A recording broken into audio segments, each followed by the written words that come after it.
Here we are again. Right, so today we've got a few paintings to be getting on with, so that's quite handy, because you don't want to rush these things, and paintings aren't always done just in one fell swoop. Watercolour paintings are usually done in layers, and I often get asked whether I work on more than one at a time. And the thing is, I do usually. If I'm on a theme, say daffodils, I'll have a whole load of yellow mixed up, and I'll do the first layer of flowers on one painting, and it makes sense to use that mixed up paint on another one.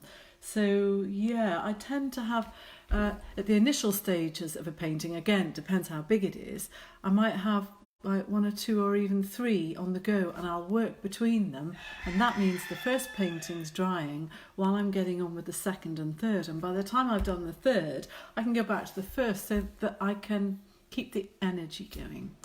And on that subject, I've been just doing a little bit to the 3 landscape paintings, the little tiny ones that I started yesterday. And the reason why they're small is because I am wasting so much paper and paint on you lot. No, it's not just that. I'm just going to get the other 2. Don't go away yet.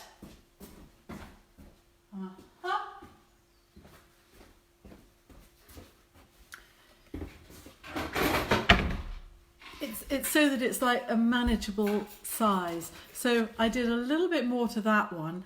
And again, I quite like the way it's coming together, and I'll show you how I did that. And then this one, really simple. Hello Debbie, hello Jane, hello Elizabeth, hello. That's my sister Elizabeth, she's very critical.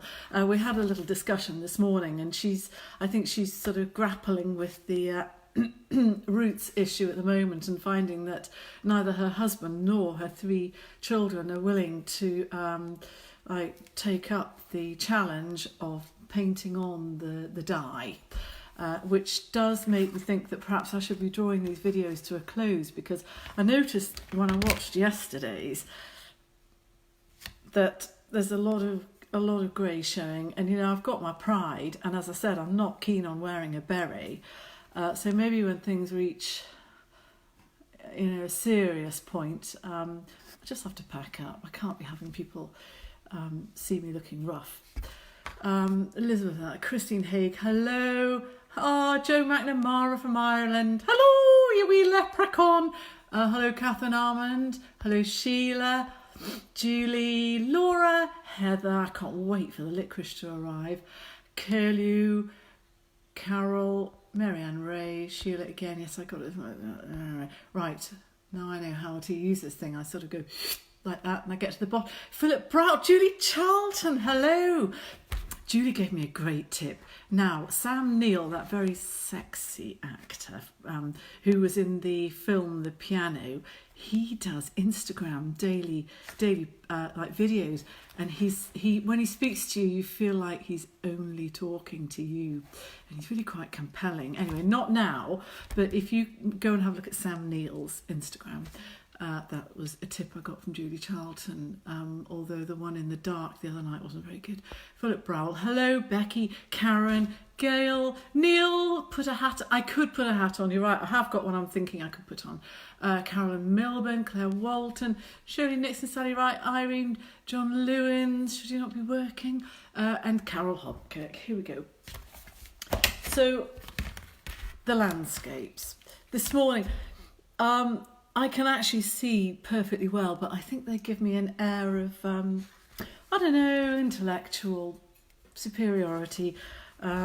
People like them. Right.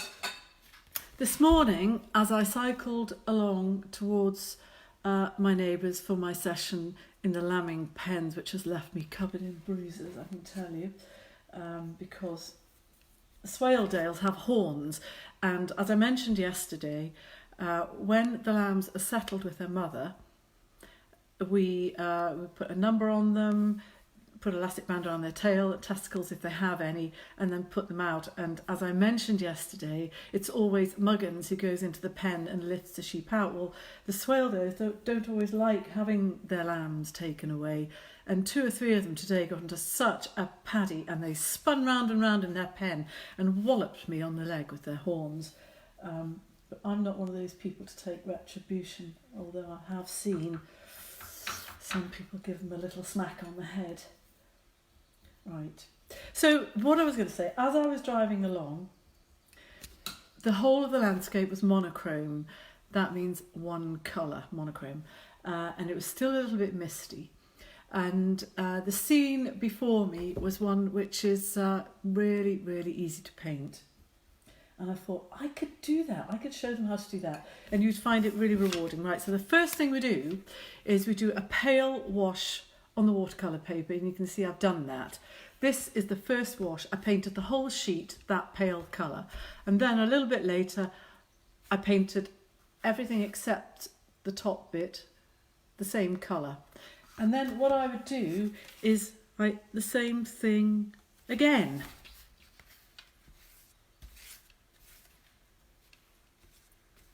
And then again and again and again, because that's the next layer. And you'll end up with the deepest colour in the foreground and the palest in the distance. And it really does give the sense of a misty morning landscape just going away. But I'm going to quickly put that, flick them in the testicles as payback. That's from Angus Kramer in Australia. We don't do that sort of thing in England, Angus Kramer. I'm just going to pop this in the sun to dry. Flick them in the testicles. Did I not mention that we actually put an elastic band around the testicles? Right, here is one I've done quite a bit to. Yesterday we started this one and it was just like paint being flooded through, and then I got, I'll show you what I did. I'll do it on this one.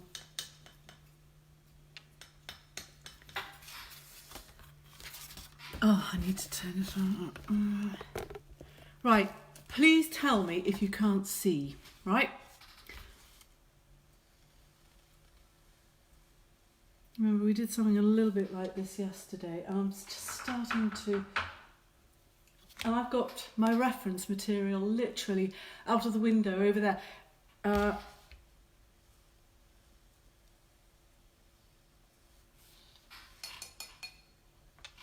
just looking and getting an idea, really, just an idea of how things pan out on the hillside opposite, which is very, very typical of this area, and using broad brush strokes. And again, there's actually a little bit of like a warm colour in this, in the more foreground section. It's good fun, isn't it?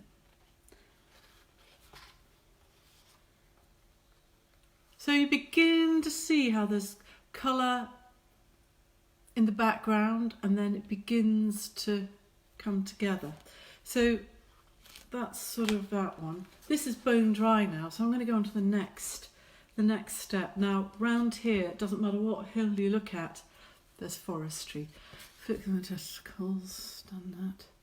So if you're doing, move the camera down. Hinny, is that all right? Right, so for the far away hills, I'm going to get a little flat brush like the one I use every day. And now then, Elizabeth, that's my sister, Liz Else, who's looking there. If only she was here and she could tell you how well she did in an art competition once. How she won. Was it a Habitat art competition, Elizabeth? Where you took something that not you had made, but something I'd made, and I don't remember ever actually getting to eat the Easter eggs or whatever it was that you won. That's the sort of family I was brought up in. Right, so I'm going to paint some trees on the Katie McFadden. Okay, oh, sounds enjoyable. My friend uses his... I have a friend who once bit some testicles off with their teeth. I'll tell you what, I wouldn't want to be in her husband's shoes. Hello, Frank, hello. Yous have testicles, don't be silly. Karen Gork-Roger, hello, Karen. Hello, Catherine. Melanie again. Sheena, which way up is it? Well, it doesn't really matter which way up, but that's the sky and that's the foreground. Beautiful colours. Heather, I can rely on you to say something nice. There's Mark. Hello, Fannic Mark Ridley. Hope you're getting all right. Right, so I'm just gonna like paint some forestry on the hilltop, way in the distance. See, easy peasy.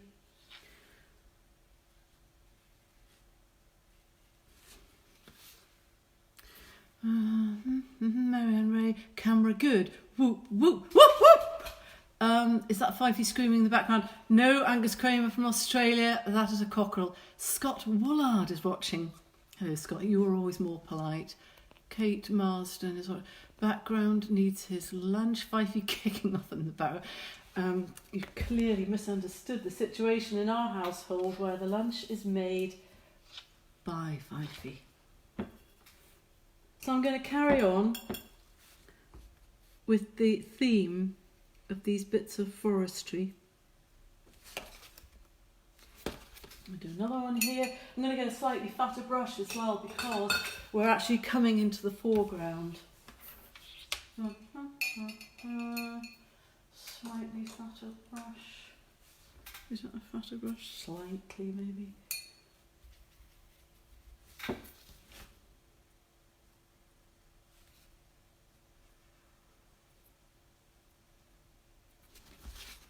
See what I mean? And you start beginning to see. I'm going to do some hawthorn hedges just here, I think.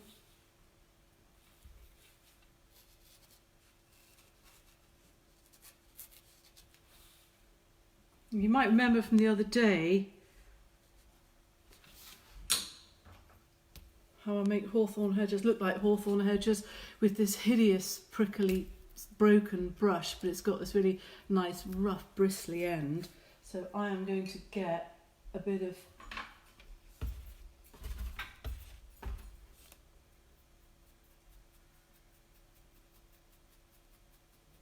it's very, very good fun doing this sort of thing.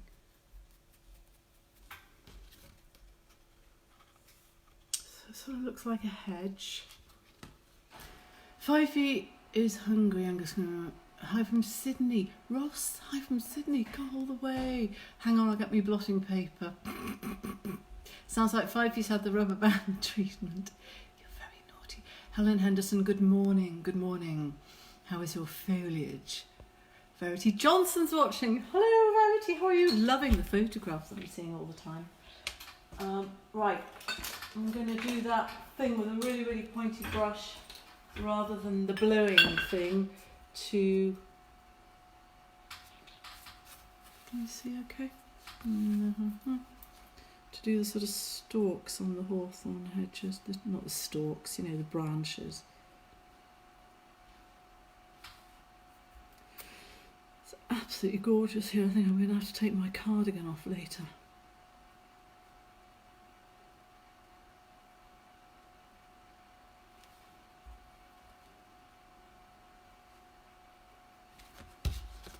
So it sort of looks like some little trees. I have no control. Robin Pearlstein, surely you can keep control over him. Emma Ferries, loving this lesson, but can I get... Mark. Go. No, you can hold on to it and wait. Do you know what I'm going to do? I don't know whether you remember, I mentioned the other day that as I was coming back from my my long walk and I looked at the evening hillside up here, all the ridge and furrows, that's like the look it up. The ridge and furrows were sort of picked out by the low evening sun, and that's another sort of common theme of my work. I absolutely love it. I find it fascinating, and there's a really simple way of hinting at that. So if I was to imagine this was the hill, I don't know if you can see.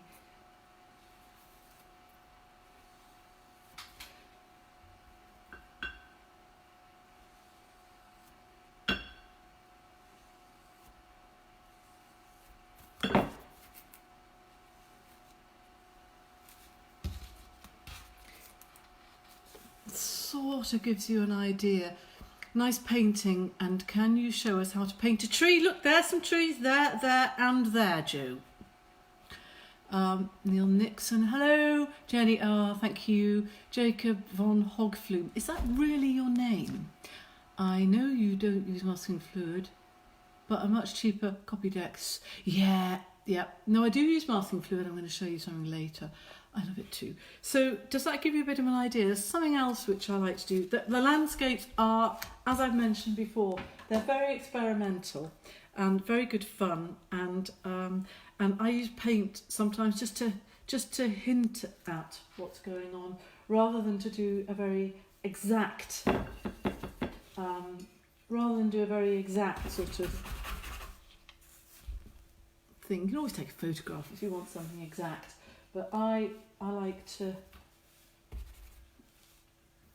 throw some paint around and just really think about the colours. That's not exactly what I wanted. So here in the foreground, again, with quite a lot of paint on this horrible brush, I'm just flicking some in, and it's settling in the still wet paint of these sort of shadows I've painted. Roddy Matthews is watching. Hello. Landscape was my favourite. Good. So, do you think you might be able to have a go at something like that? Just from what we've done, I'm going to do something else, something really dramatic. It's a little bit of a sort of signature thing of mine that I've been doing these last few years. Sometimes I just like a bit of colour to jump out, and almost it's like having a bit of a joke on the paper. And I really love this absolutely bright, sort of iridescent pink.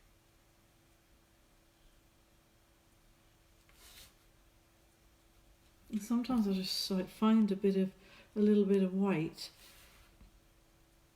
and put it in. So there's a teeny weeny little landscape. I am your favourite cousin.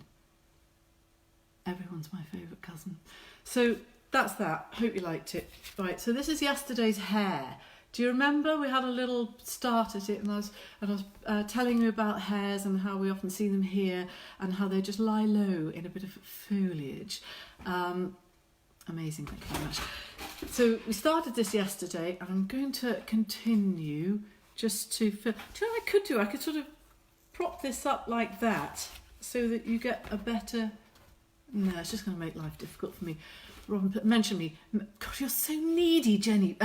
Robin and Jenny Pearlstein. You're such a needy pair. Robin Pearlstein from Australia. She's so lovely. Right, and so's Jenny, both from Australia. Robin, why are you putting your brushes in a glass of Pepsi? Is that what Pepsi looks like in Australia? Not here. Yeah, Robin Pearlstein is an expert on diabeticness, and turns out that my little dog's got diabetes. So today has been the third day. Is it the third day or the second day that I've had to inject it? And there's a paintbrush. There we are. With insulin in the morning, which is like quite scary.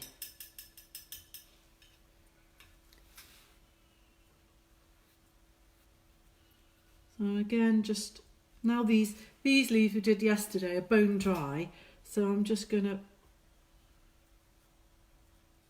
sort of do some more, make them look like overlaying leaves, like a heap of foliage.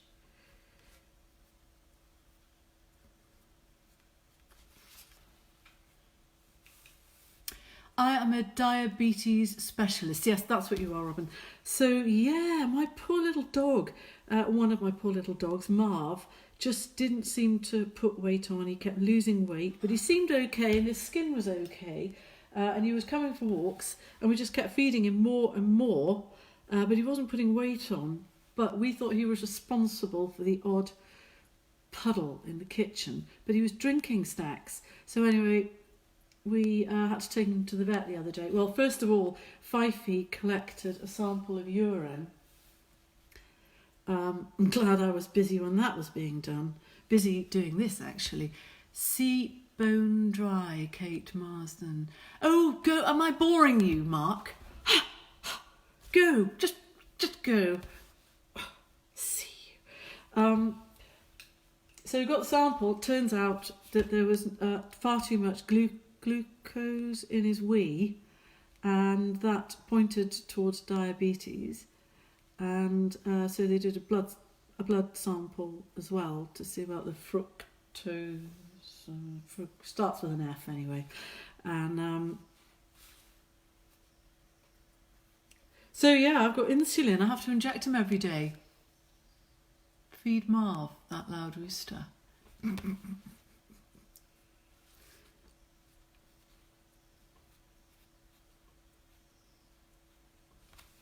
going to do something here. I'm going to make a decision. I'm going to paint a sort of pale purpley blue in between the hair and the background. I just think that would look quite nice. I think it... Nope, not that colour.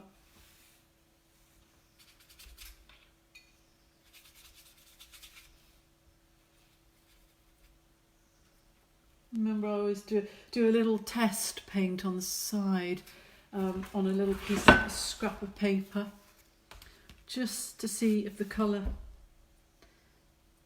Quite often what I do is I just squint my eyes and just sort of let the decision about the colour come to me. Because I think it'd be quite nice if this area here, all this white area, just sort of, I don't know, popped in a way. And I'm trying to make a decision about what colour. I'm thinking about something a little bit almost unnatural.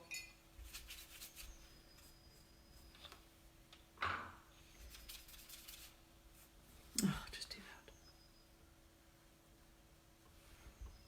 Hello, Gaynor. Is that a self-portrait? Ha ha ha ha ha ha. Sorry.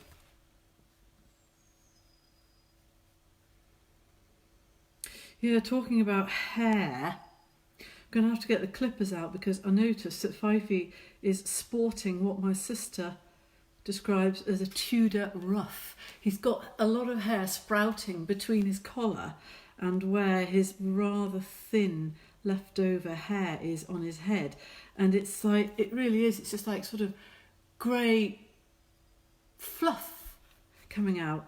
And last night I said, I think we'll have to get the clippers out because it's getting beyond a joke. And the thing about clipping my husband's hair and his back is it's where to stop. Where do you start and where do you stop? Because it's where did I learn to paint, Mary-Ann Ray? I'm self-taught. So it's been trial and error basically, mostly error to be honest. Experimenting. Playing with paint and colour.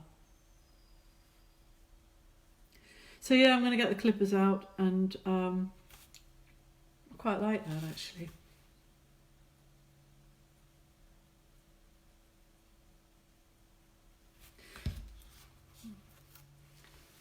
Sort of starting to come together. Hello, Ellie Meldrum. Hello, Tracy Kibler. Something here too.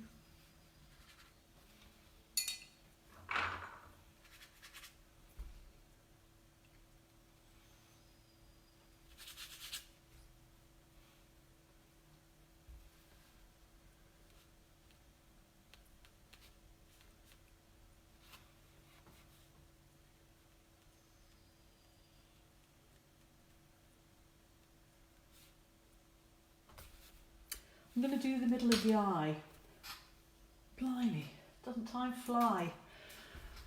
Ian, what design is Fifey getting this time? Oh, on his back. I don't know. He's not really keen on me doing that anymore. I used to do like at East, at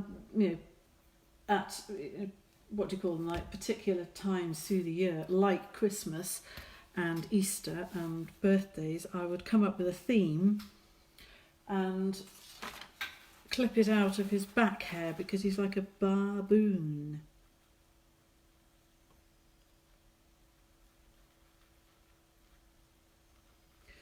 But I don't know, his sense of humour is a little bit wanting at the moment, to be honest. We watched this programme last night about how to prevent getting coronavirus. I've gone and mentioned it, haven't I? We were having such fun. About not getting coronavirus in your house after you've been shopping and everything like that. And the programme it went on and on and on, and it really wasn't my cup of tea. About disinfecting your shoes and your shopping and all that sort of stuff. That's starting to look like a real eye, isn't it? Yes, I wonder why to stop too. Do you just keep going past the waistline or do you do a neat line? Well, I tend to come up with like a motif in the middle of the back, and either I cut everything out. It's a bit like painting something white. Just leave the hair behind. So let's say it was the shape of a tulip, which I did a few years ago. Clip everything away and just leave a hairy tulip behind. But other times, like one Christmas, I did a star. And what I did was I clipped out the shape of the star, leaving a hairy outside. So I hope that answers your question, Helen. But yeah, this programme last night, there was a family and a couple of sort of grinning advisors who were standing far too close, in my opinion, telling them, how to avoid getting these coronavirus, little bits of virus from like getting into their mouth and making them all ill. And really, there was just no end. You had to do your shoes and your hands and your clothes, and you have to leave your shopping for 24 hours and then put a pair of gloves on and take all the plastic packaging off and disinfect it. And Fifey was going pale. Can we have that live video tomorrow? What, the clipping one?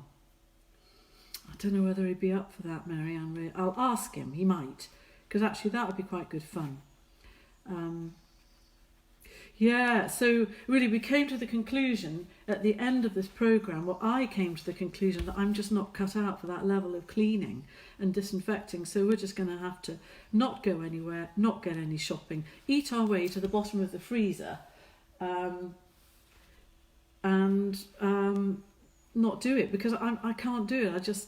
The house is too big and too messy, but we're not seeing anybody hardly. Obviously, food production at the lambing shed is possibly risky, but they're doing exactly the same. They're just not going anywhere or seeing anybody. But it is quite frightening thinking how easily these they're like mines. Do you remember in the olden days people used to go land mine or mine, and you'd find them in the sea, and they were great big round things with spikes sticking out. And anyone who's read my favourite book, The Wasp Factory, will know exactly what a mine is, and that's what the virus looks like, and it just seems to stick to anything at all. Beginning to come together. Ben Everett, hello. Annie Palmer is watching as well, and Emily Warder. Clip the hair out of the hair. Oh, I did do an Easter bunny actually a few years ago, so that's sort of been done in a way. Don't want to duplicate it. It's got to be something original.